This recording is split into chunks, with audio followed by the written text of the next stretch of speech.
Mesdames et messieurs, bienvenue. Merci de nous rejoindre sur Télé 50. C'est parti avec ce programme Vespéral Kinshasa Direct. Nous sommes là pour vous présenter cela avec les dossiers d'histoire. Nous allons recevoir aujourd'hui Patient Bachombe qui sera notre invité de ce soir. Mais en attendant, nous allons prendre Nathalie Yokomposo pour la présentation des grandes lignes de l'actualité qui seront développées à 19h, heure de Kinshasa, 20h, heure de Lubumbashi-Wantashi. Nathalie Yokomposo, bonsoir. Bonsoir Crispin Chibasso, bonsoir à tous. Les grandes lignes d'information, c'est tout de suite.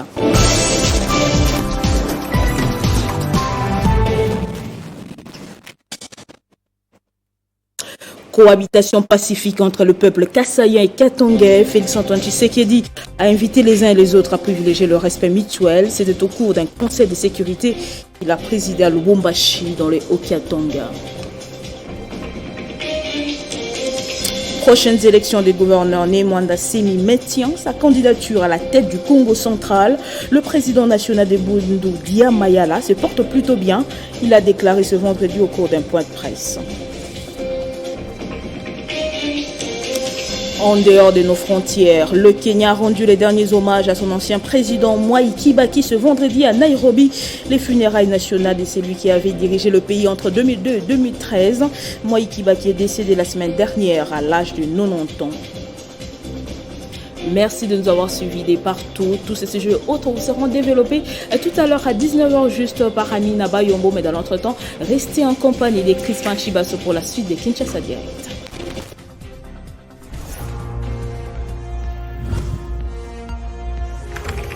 L'actualité reste en continu.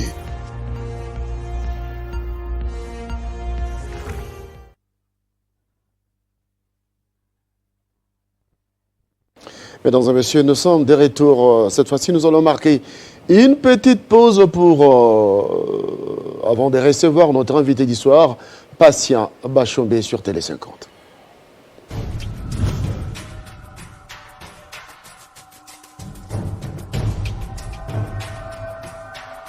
Télé 50, simplement congolais. Chinarambo a tiré pays par terre. La préférée dans le bidon, Chinarambo a plus travaillé que mon président, à moi. Chinarambo a quitté côté, il y a... on doit faire attention, ça doit nous interpeller. Les populations, ça fait peur. Ça fait peur pour quelqu'un à Tiraki Mboka par terre. Là, il y a besoin de dire que tout bon Mboka. Si on doit maintenant comparer à deux, si le président, si le président ne tape pas sur la table.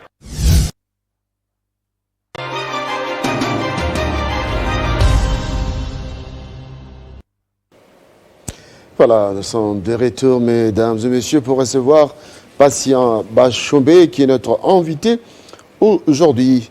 Patient Bachombe, bienvenue. Merci beaucoup, cher Crispin, pour l'invitation. C'est un grand honneur. Voilà, vous êtes l'un des 4 coordonnateurs du cadre des concertations nationales de la société civile de la République démocratique du Congo et coordonnateur des DICODE. Ouais. DICODE, c'est la DICODE, c'est la dynamique communautaire pour la cohésion sociale et le développement. C'est une plateforme de la société civile qui se spécialise sur les questions de cohésion sociale. Parce que, vous le savez, dans notre pays, se pose un grand problème, un grand défi. C'est la rupture de la cohésion.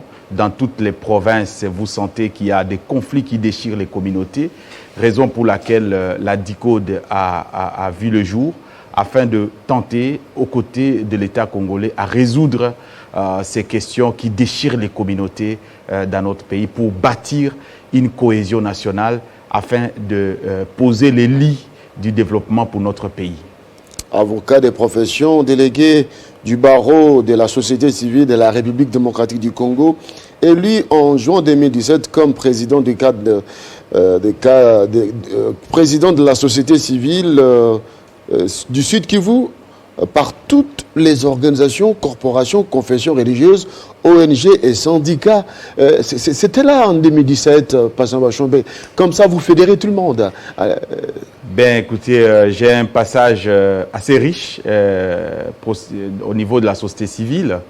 Donc, bien avant cela, je travaillais en tant qu'avocat comme rapporteur de la société civile au Sud Kivu. Puis, en 2017, j'ai été élu par toutes les couches de la population pour diriger toute la société civile Sud Kivu.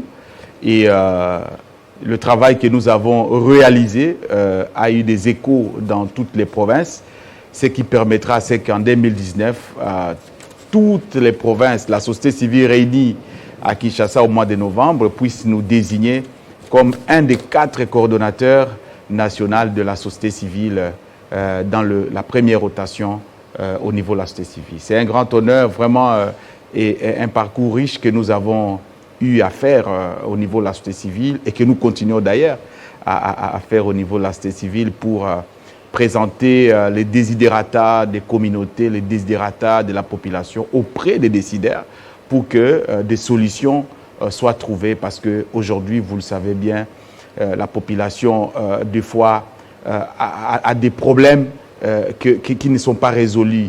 Et malheureusement, la dynamique politique telle que nous la voyons aujourd'hui, avec toutes les limites que nous voyons de la dynamique politique, qui ne fait que chercher les positionnements et l'enrichissement, ne vient pas en réalité ne résout pas les vrais problèmes de la population, notamment l'accès aux services sociaux de base, notamment tout ce que nous déplorons comme insécurité.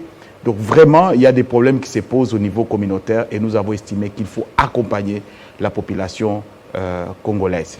Eh bien, vous êtes très engagé dans la défense des droits humains, cofondateur du centre chrétien des droits humains. Vous avez travaillé avec plusieurs structures nationales et internationales dans les domaines de la bonne gouvernance.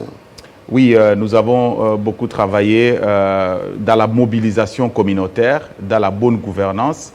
Nous avons aussi travaillé pour accompagner en tant qu'avocat les victimes des violences sexuelles auprès des juridictions pour qu'elles retrouvent leurs droits. Et là, c'est aux côtés de la Fondation Panzi où nous étions aussi avec le docteur Denis Mukwege. Voilà, merci. Et à ce titre, nous vous avons invité pour aborder ces négociations qui ont vu la fin être sanctionnées par l'acceptation de l'initiative du chef de l'État par les 30 groupes armés. Eh bien, vous pensez que c'est la fin des hostilités dans l'Est de la RDC avec l'acceptation de l'initiative de paix par les 30 groupes armés présents à Nairobi? Eh bien, on peut penser revoir le Congolais vivre en paix dans l'Est de la RDC, surtout en Ituri et au Nord Kivu. Pas du tout. Je ne voudrais pas sincèrement être pessimiste.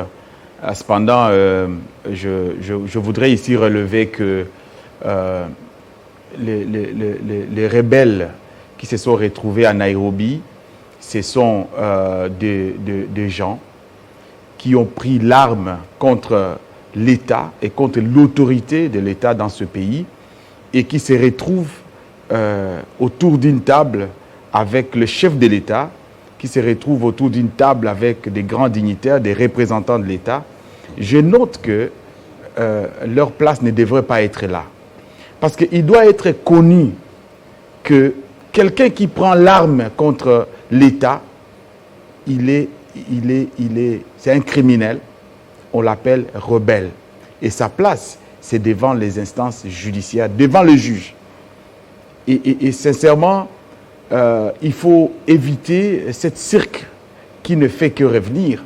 Chaque fois, appeler ou réunir les groupes armés, négocier avec eux.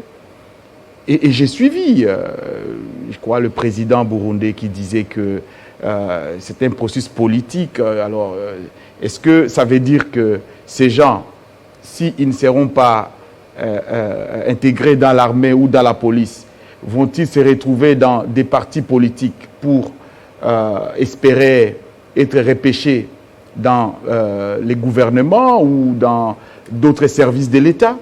Non, je crois que tout ce qu'il faut faire, il faut éviter de donner des avantages à ces rebelles, à ceux qui ont pris les armes et qui ont commis, n'est-ce pas, des crimes. Nous avons lutté pendant tout ce temps pour que la paix revienne. Mais quand on lutte pour que la paix revienne, mais la paix ne revient toujours pas, les crimes continuent à se commettre, il faut se poser la question. Où est la place de la justice dans tout ce que l'on est en train de faire? Et c'est là que je voudrais inviter vraiment l'État congolais à accélérer le processus de la justice transitionnelle. C'est-à-dire que ceux qui ont commis des forfaits, il y en a qui peuvent passer par la justice pénale du pays ou pénale internationale, et d'autres qui peut-être ont commis de faits bénins, qui peuvent passer par la vérité, l'intégration dans leur communauté. Et c'est la raison pour laquelle on a mis en place le PDDRCS, donc le programme de démobilisation, réinsertion communautaire. Donc, moi, je considère que tenir des pareilles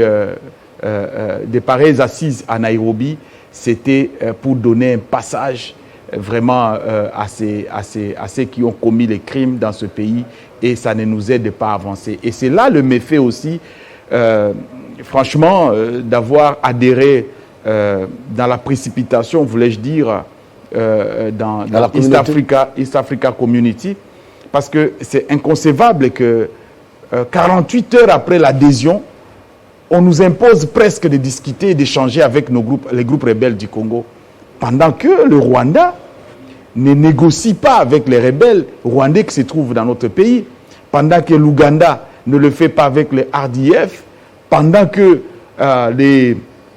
les Burundais ou les Burundis ne le fait pas avec les Red Tabara qui se trouvent dans la plaine et dans les hauts plateaux de Fizi et Uvira.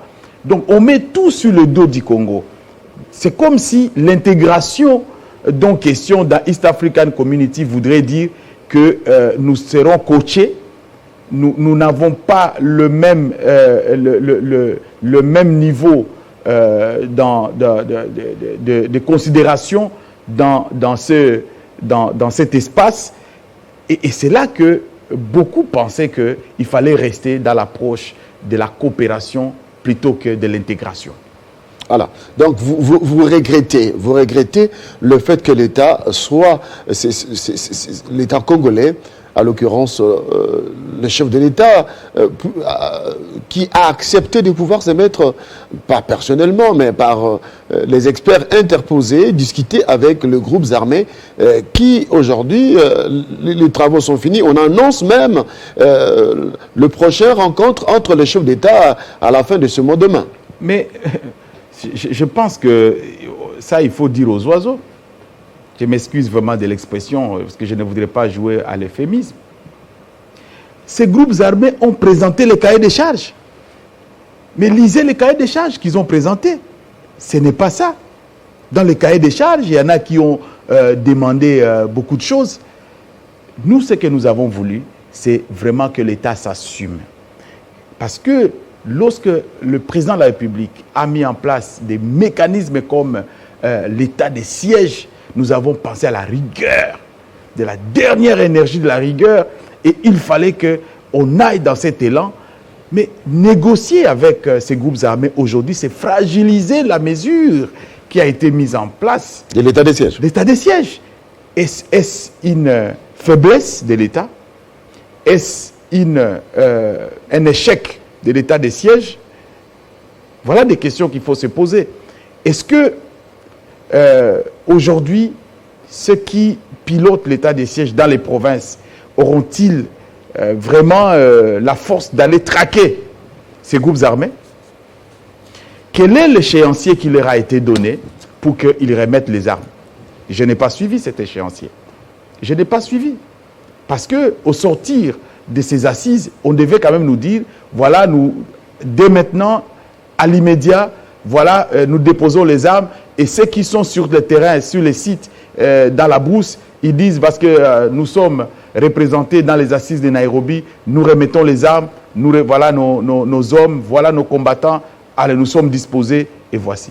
Mais c'est ce qui ne se fait pas. Mais l'élément diffusé par les services de communication de la présidence nous fait savoir que les représentants des groupes armés ont accepté l'initiative de paix du chef de l'État. Mais oui, ça c'est les protocoles. Ça c'est ce qui est dit. Nous voulons voir vraiment les concrets. Parce qu'il y a eu plusieurs négociations avant. Et nous ne voulons pas que les spectres de 1+4 de Sun City nous rattrapent aujourd'hui. Ça, nous ne voulons pas. Et je crois que je voudrais profiter vraiment de votre caméra, de la caméra de Télé 50, pour alerter le chef de l'État sur les grandes décisions qui engagent l'État, qui doivent vraiment être cernées à fond pour permettre à ce que nous ne puissions pas nous retrouver devant des situations qui vont nous compliquer là-devant. C'est très important parce que quand on construit la paix, il ne faut pas créer d'autres faits qui vont nous rattraper là-devant. Et franchement, il ne faudrait pas que demain, après-demain, ceux qui ont pris l'arme contre l'État se retrouvent dans les institutions ou dans l'armée ou dans la police. Peu importe, en tout cas, les revendications, il ne faut pas accepter cette histoire. Il ne faut pas accepter, sinon, ça sera une répétition.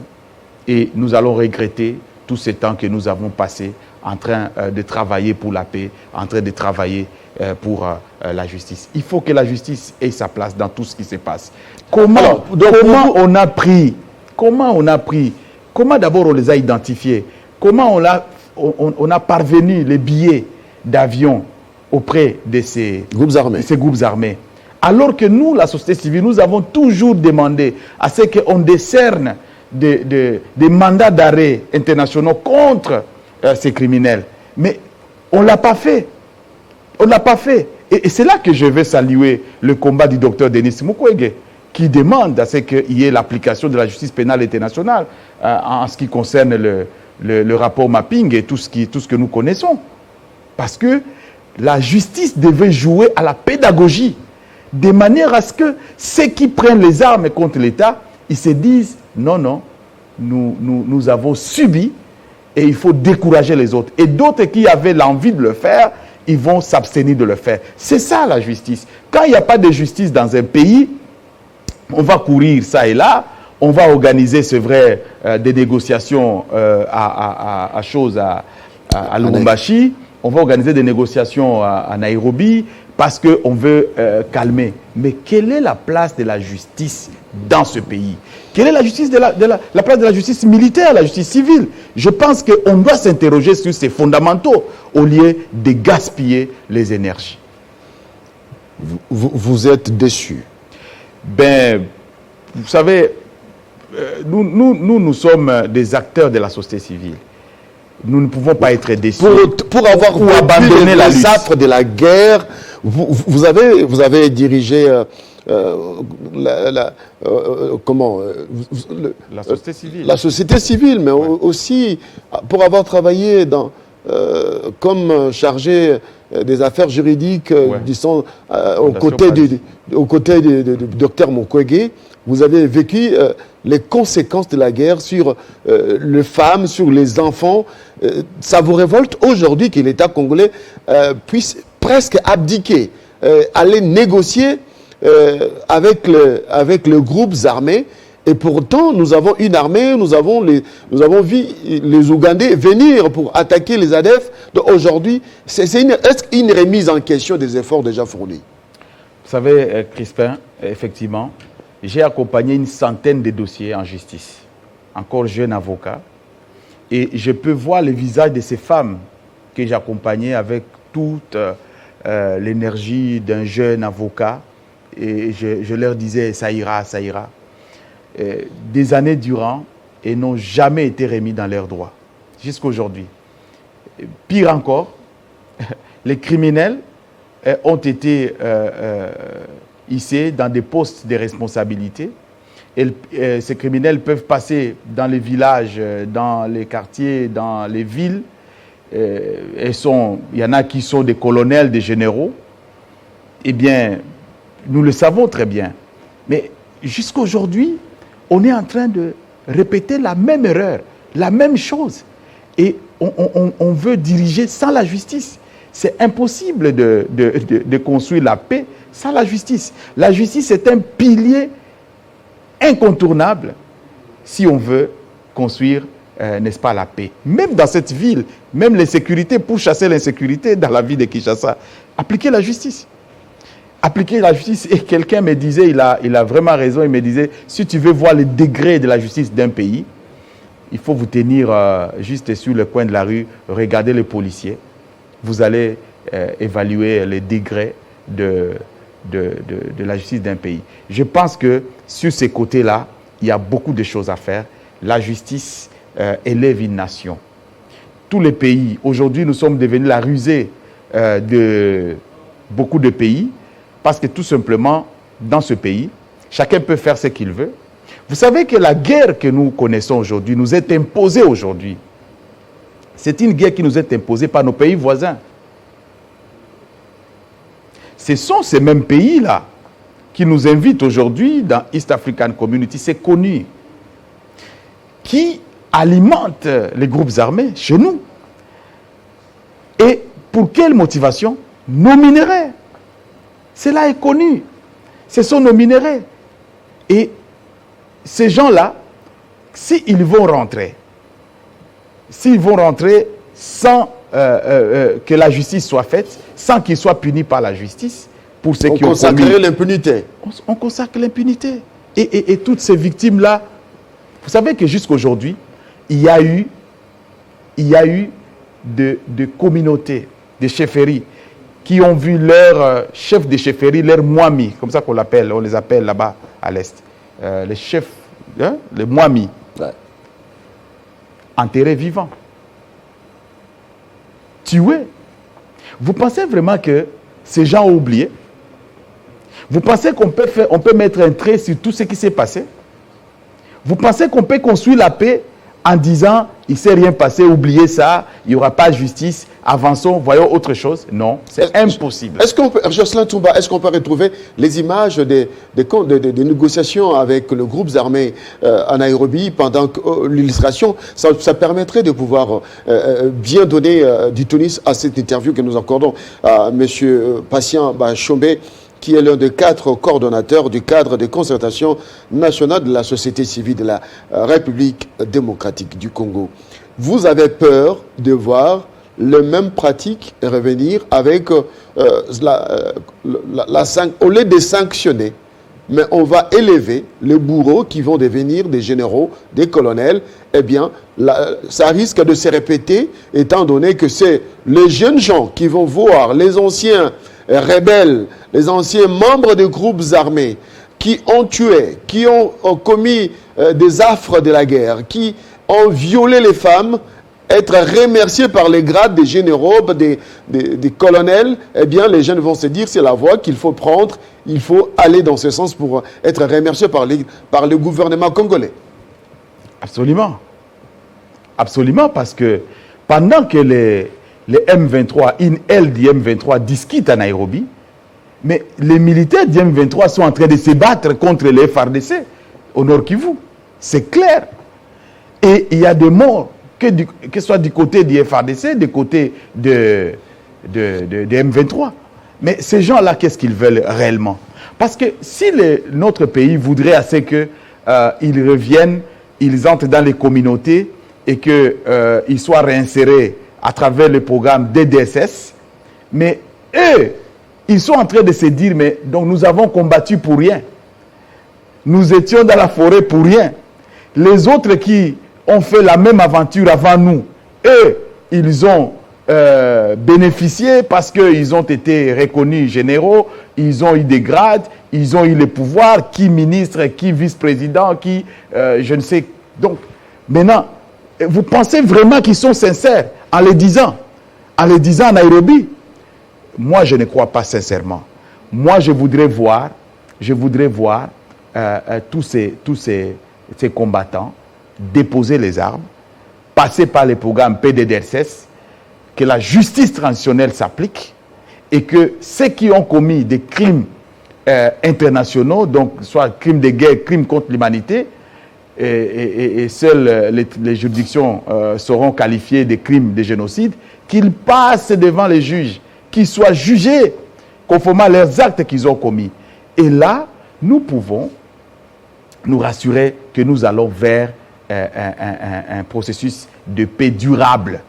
Il ne faudrait pas que ce soit un processus de paix éphémère de quelques temps, de quelques mois. Il faut construire quelque chose de plus durable, pas quelque chose qui va durer avant 2023. Il y a encore de cassures, il y a encore de résurgences. Non, ça ne nous aide pas. Voilà un peu ce qu'il faut faire. Il ne faut pas leur donner des cadeaux. Il faut éviter de donner des cadeaux à ceux qui prennent les armes contre l'État congolais parce qu'on ne construit pas la cohésion nationale, on ne construit pas un État de droit. Un État de droit, c'est un État où la justice s'applique. Il faut insister là-dessus, la justice. Et si c'est fondamental de la justice n'est pas là, tout peut s'écrouler comme un château de cartes. Alors, quelle est la place de la diplomatie dans ces négociations? Doit-on dire clairement aux membres de la communauté de l'Afrique de l'Est quitter cette structure, cette organisation, ou que doit-on faire? Parce que à vous attendre parler, vous êtes dans les mois, vous présentez les craintes légitimes, étant donné que vous avez vécu au Sud Kivu, vous connaissez la situation des guerres, vous avez l'impression de l'histoire qui se répète. Ouais. Je pense qu'il faut mettre, sincèrement, il faut mettre de la pression sur ces gens. La pression. Il faut mettre de la pression. Je voudrais demander... Là, ils sont à visage découvert, absolument. On doit les identifier. Oui, je voudrais que l'East African Community nous aide à faire la pression sur ces gens. Ça, c'est vraiment payant. Je voudrais que l'État congolais ne cajole pas ces gens. Je voudrais que la justice les poursuive. Alors, parlons-nous un peu des pays membres de l'Organisation de l'Afrique de l'Est.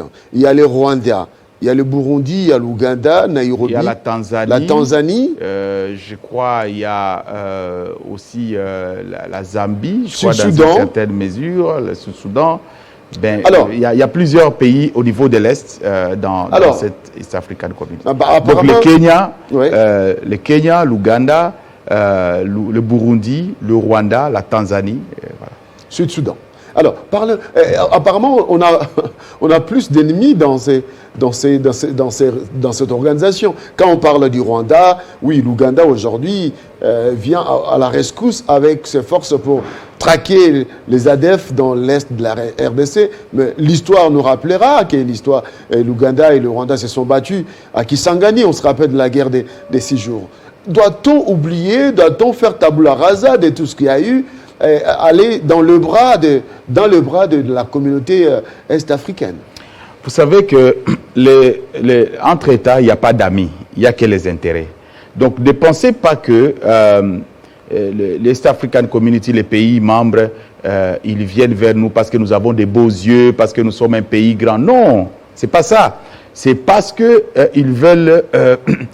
ils ont trouvé un débouché au Congo. Donc nous sommes tombés dans un guet-apens. Absolument. C'est-à-dire que... saute-piège. C'est-à-dire que nous n'avons pas malheureusement été bien préparés, suffisamment bien préparés pour l'entrée dans cette organisation sous-régionale. Et parce que sur le plan économique, vous savez qu'il y aura suppression des frontières pour les produits fabriqués dans l'espace de cette organisation. C'est-à-dire, concrètement, pour expliquer à mes compatriotes, c'est-à-dire que lorsque une bouteille d'eau coûte à Kinshasa 500 francs, au niveau du Kenya, au niveau de l'Ouganda, cette bouteille revient à 300 francs. Ils vont inonder leurs produits dans notre pays qui vont coûter très moins cher, de sorte que les industriels congolais vont fermer parce que nous n'avons pas choses beaucoup de choses à offrir. Les peu qui nous restent à offrir sont frappés de beaucoup de fiscalité, mais eux, ils bénéficient de beaucoup d'avantages fiscaux dans leur pays, en tout cas de manière à ce que les coûts de revient de leurs produits coûtent moins cher, mais nous, ça coûte très cher. Et ça fera que beaucoup de Congolais vont fermer leurs usines et nous allons dépendre quasiment totalement de leurs produits qui vont venir chez nous. Ça, c'est des choses que nous allons voir rapidement tout de suite là. Ça, c'est un. C'est vrai. Mais on parle déjà d'un territoire de l'Ituri qui utilise les shillings déjà. Alors, si c'est ça, bon, moi, je ne trouve pas vraiment d'inconvénient d'utiliser la monnaie, parce que nous utilisons aussi la monnaie américaine alors qu'elle est à des millions, des milliers de kilomètres de nous, ou l'euro. Moi, je ne trouve pas d'inconvénient si on peut utiliser la monnaie d'en face Congo-Brazzaville, ni de l'Angola. Donc, je ne trouve pas d'inconvénient. L'échange. L'échange. Il n'y a pas de problème à ce niveau-là. Mais le problème, c'est cet esclavagisme économique dans lequel nous entrons. Qu'on risque d'être victime. Donc, et vous allez vous rappeler qu'un mois ou 2 mois avant, il y a eu un ministre ou un vice-président, je crois, kenyan, qui avait prononcé des propos de ce genre. Il dit que les Congolais sont en train de dormir, sont en train de danser. Nous allons les inonder de produits, ils vont acheter. Ça doit nous faire penser, ça doit nous faire réfléchir. Ça doit nous interpeller. Ça nous interpelle. Vous savez aussi que... mais là c'est un avantage, évidemment, parce que s'ils construisent des infrastructures, c'est vrai, ça sera un avantage pour nous, mais c'est beaucoup plus profitable pour eux. Parce que les infrastructures, ça leur permettra, évidemment, d'écouler leurs produits vers chez nous. Nous pouvons en profiter, mais ce n'est pas en réalité pour notre avantage. Bien qu'on peut noter cela dans le chapitre du développement au niveau des infrastructures. Mais ça sera pour eux. Mais nous aurions voulu qu'ils aillent plus loin aussi pour imposer que les groupes armés cessent et que la paix... Parce qu'eux aussi ne vont pas bénéficier tant que nous sommes dans l'insécurité. Il faudra, de ce côté-là, qu'on soit clair et que le pays sache négocier, que le pays ne le fasse pas comme un peu en position de faiblesse. Et c'est ce que malheureusement nous remarquons. C'est comme si on négocie ou on dialogue avec ces autres pays-là un peu en position de faiblesse. Voilà. Tel est notre avis. Voilà. Nous allons cette fois-ci aborder cette thématique et entrer à la loi électorale qui a été examinée en plénière à l'Assemblée nationale sans la présence des députés de l'opposition du FCC qui sont sortis de la salle. La loi électorale envoyée à la commission, le groupe des 13 disposait de quelques jours, 3 jours, pour répondre aux questions posées par les députés nationaux en rapport avec la loi électorale qui doit fixer les règles du jeu pour la tenue des élections en 2023. Patient Bachombe, société civile, votre réaction par rapport à l'examen de cette loi à l'Assemblée nationale?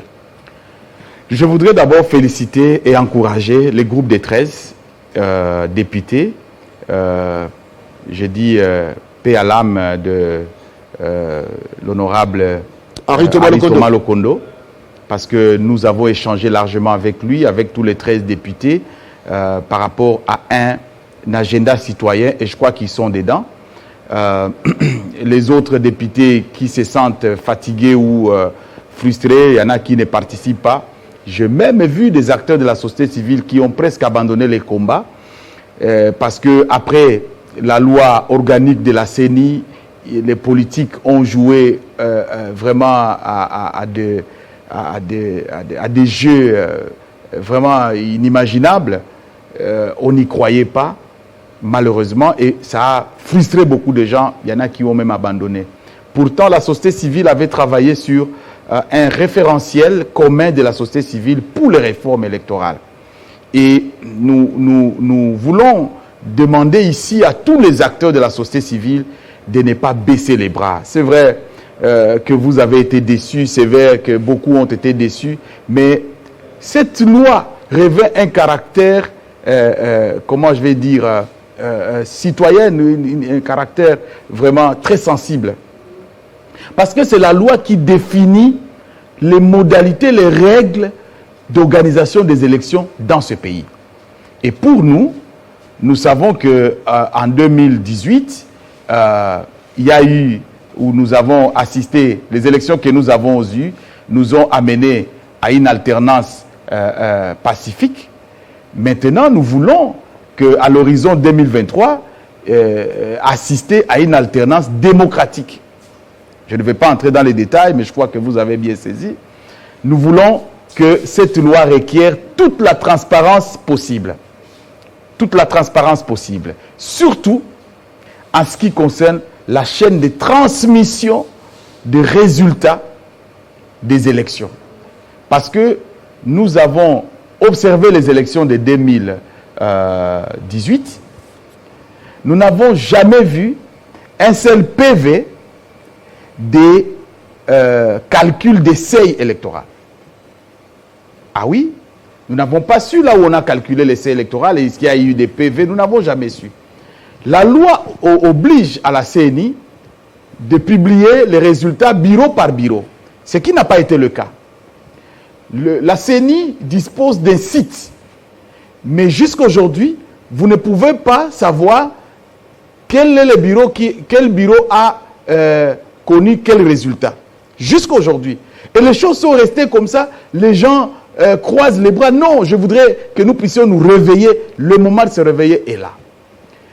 En ce qui concerne l'essai électoral, parce que nous sommes en train de suivre le débat au niveau de l'Assemblée. En ce qui concerne l'essai électoral, mais nous avons estimé qu'il faut supprimer l'essai électoral. Il faut purement et simplement la supprimer. Des raisons et les motivations sont éloquentes. D'abord, si aujourd'hui nous assistons à ce discours de haine, à ce discours, ces retours du tribalisme, c'est dû notamment à cette histoire d'essai. Pourquoi? Parce que finalement, les politiciens ont commencé, sachant que les élections dans notre pays ont un caractère aussi tribal. Ils ont commencé à développer cet aspect pour opposer les tribus afin de s'attirer plus de voix. Parce qu'ils savent que dans une circonscription, il peut y avoir plusieurs tribus. De manière à ce que c'est la personne dont le parti au niveau national a requis plus de voix qui peut l'emporter, même si au niveau de la circonscription, il a subi une sanction populaire, il n'a pas été massivement élu. Et c'est là toute la problématique de regain des discours de haine aussi, et du tribalisme dans le pays. Ça a amené une cassure au niveau local, au niveau basique. Et les communautés commencent à se déchirer à l'approche des prochaines échéances. Il faut casser, il faut annuler, parce que je n'ai même pas cité le droit des indépendants, et ainsi de suite. Il y a cette question du seuil, et ça, c'est vraiment pour nous très capital. Il y a des gens du seuil ainsi que de la chaîne de transmission des résultats. Ouais. Très important, il faudra qu'on revoie ça. Très important, il faut que les PV des élections soient affichés devant chaque bureau, n'est-ce pas, après les votes. Alors, il faut aussi que ces PV de compilation des résultats soient affichés, n'est-ce pas, devant les centres de compilation locaux des résultats, n'est-ce pas, juste après. Alors, de manière à ce que dans chaque circonscription, les gens peuvent prendre connaissance des réels résultats pour les confronter. Vous savez que la CENI nous a opposé que personne n'a le droit de publier des résultats. Si vous osez publier les résultats, on vous poursuit. Et quand vous allez devant les juridictions, on vous dit prouvez le contraire. Oui, mais présentez d'abord les éléments pour que nous puissions prouver le contraire. Mais nous n'en avons pas. Vous voyez, on nous oppose. Il faut que la loi impose à la CENI. Aussi la responsabilité de la CENI devant la justice. Lorsque la CENI ne présente pas le PV, lorsque le bureau de vote n'affiche pas les résultats, lorsque les témoins n'ont pas le PV des élections, c'est la CENI qui est en faillite. Alors, est-ce qu'il faudra responsabiliser la CENI devant la justice s'il ne répond pas à cet exercice? Il faut que la loi prévoie une disposition qui, n'est-ce pas, rend ou punit cette négligence. Je ne veux même pas l'appeler une omission, mais cette négligence ou cette ruse. Il faut que la loi prévoit ces dispositions qui punissent ça, que ce soit le président de la CENI, que ce soit le secrétaire exécutif national et même les membres qui composent la plénière. Il faut que les élections que nous allons organiser soient cette fois-là des élections transparentes. Transparentes dans tout. Par exemple, aujourd'hui, la CENI est déjà en train de faire la cartographie de bureaux. Cartographie électorale. Vous savez que les élections, on ne les triche pas pendant ou après les élections. Les élections, on les triche avant. Il faut que toute cette cartographie soit publiée avant même la loi électorale. Il faut qu'elle soit publiée. Alors, il y a aussi une question qui me hante l'esprit. Les questions des candidats qui déjà proposent ou l'année passée, nous avons vu l'expérience, nous avons dit sage, les candidats qui ont vu leurs écoles être choisies comme bureau de vote et les enseignants, les administratifs de l'école sont les membres du bureau. Et c'est le promoteur qui est candidat. Le promoteur a comme ça 5 écoles dans la circonscription électorale. À la fin, c'est lui qui gagne parce qu'il y a eu bourrage des urnes, parce que nuitamment, ces enseignants, ces administratifs ont eu à voter et il n'y a pas de résultats affichés. Voilà. Il faudra donc veiller là-dessus. Il faut veiller là-dessus. Effectivement, il y a des choses qui se font dans l'informel, entre certains agents de la CENI et des politiques dans l'informel, surtout les agents de terrain qui sont sur le terrain. Et nous profitons pour dire, parce qu'ils sont sur le terrain maintenant, pour leur demander de ne pas accepter des sollicitations des politiciens qui veulent, parce qu'on le voit dans certaines circonscriptions, qui veulent que l'école proche de leur base soit retenue en lieu et place de l'école peut-être publique ou autre qui serait plus proche des grands centres. Tout simplement parce qu'il est en estimant que ça serait à l'avantage de tel autre politicien ou tel autre potentiel candidat. Ça déjà, il faut commencer à en parler maintenant. Il faut commencer, et je voudrais vraiment demander à tous les acteurs de la société civile de ne pas croiser les bras. Il ne faudrait pas jouer, il ne faut pas venir encore agir quand ça sera tard. C'est le moment de se réveiller. C'est le moment de suivre les débats à l'Assemblée. C'est le moment de faire pression à l'Assemblée nationale pour que cette loi soit votée de manière à assurer la transparence. Je vois par exemple un autre méfait qui frise vraiment, qui frise vraiment qui attente même à l'éthique dans notre pays, à la morale. Des députés qui se sont fait voter et à la députation provinciale, à la députation nationale, au Sénat, et qui ont laissé et qui ont mis comme suppléants leurs épouses, leurs enfants. Et ça, on laisse.